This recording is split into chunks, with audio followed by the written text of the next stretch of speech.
Gary, què t'ha paregut lo de Empar Marco de Canal 9?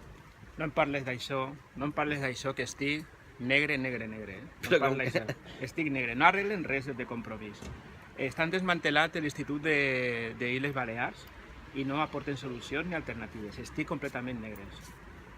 És una catàstrofe i, a més, la nova directora de Canal 9 o de Televisió Valenciana treballava en TV3, en Avui, i va convertir la televisió dels valencians en una sucursal de TV3.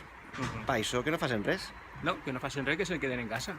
Nosaltres volem una televisió valenciana que siga plural, que siga lliure, que estiga a favor de la llengua valenciana, que faça deport en valencià i que siga crítica en el govern, que no siga únicament clientelisme i aquesta ideologia. La veritat és que la ideologia que tenen tenim que trencar-la com siga.